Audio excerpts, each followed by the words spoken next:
అమ్మ ఇప్పుడు జనరల్‌గా లేడీస్ అనంటే వాళ్ళకి కొన్ని ప్రాబ్లమ్స్ ఉంటూ ఉంటాయి. అలా ఉన్న వాళ్ళు వరలక్ష్మి వ్రతం టైంకి అలా ఉన్నప్పుడు వాళ్ళు వ్రతం చేసుకోలేకపోతారు కదా!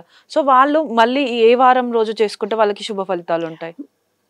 సహజంగా శ్రావణ మాసంలో జనరల్‌గా ప్రతి నెలలో కూడా 4 వారాలు వస్తూ ఉంటాయి. ఏదైనా మంగళవారాలైనా, శుక్రవారాలైనా, శనివారాలైనా ఏవైనా. ఒక్కొక్కసారి 5వ వారం కూడా వస్తూ ఉంటుంది. హ్మ్.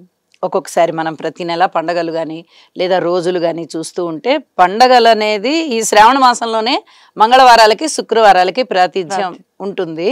కానీ ఈ రోజుల లెక్కకొచ్చినట్టయితే అది మిగతా రోజుల్లో మనం అంత పట్టించుకోం. ఈ సంవత్సరం ఈ నెలలో 5 మంగళవారాలొచ్చాయి, 5 సోమవారాలొచ్చాయి, శుక్రవారాలొచ్చాయి మామూలుగా జనరల్‌గా అనుకుంటూ ఉంటాం. హ్మ్. కానీ శ్రావణ మాసంలో మటుకు ఈ నెల, ఈ సంవత్సరంలో ఈ నెలలో ప్రత్యేకంగా 5 వచ్చాయి. కానీ శ్రావణ శుక్రవారాలు ఎప్పుడూ కూడా రెండో వారమే వస్తూ ఉంటాయి ప్రతి సంవత్సరం కూడా. అది జనరల్‌గా జరుగుతూ ఉంటుంది. అది ఒకళ్ళు ఇచ్చేది కాదు. ఇది ఖగోళంలో ఉన్నటువంటి గ్రహాల యొక్క స్థితుల వల్ల మనకి పౌర్ణమి పడింది. ఇవన్నీ ఏర్పడతాయి. పౌర్ణమి ముఖ్యంగా చంద్రుని యొక్క గమనం పౌర్ణమి సంబంధం కాబట్టి పౌర్ణమికి ముందుగా వచ్చే శుక్రవారం సహజంగా ప్రతి సంవత్సరం కూడా రెండో శుక్రవారమే వస్తూ ఉంటుంది. ఈసారి మూడవ శుక్రవారం వచ్చింది. మూడవ శుక్రవారం వచ్చినా కూడా ఎటువంటి అభ్యంతరము లేదు.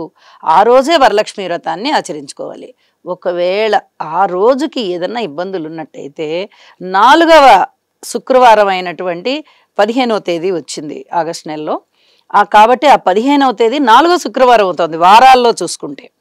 మొదటి శుక్రవారంతో ప్రారంభమైంది కాబట్టి శ్రావణ మాసం 4వ శుక్రవారం నాడు చేసుకోవడం చాలా చాలా శుభప్రదం. పెద్దవాళ్ళు అంటూ ఉంటారు, ఒకవేళ రెండో శుక్రవారం నాడు కుదరకపోతే 4వ శుక్రవారం నాడు ఆచరించండి, నట్టిల్లంతా బంగారం అవుతుంది అని చెప్తూ ఉంటారు. కాబట్టి ఈ 2 వారాలే వరలక్ష్మి వ్రతానికి అధిక ప్రాధాన్యత ఇచ్చే వరాలు.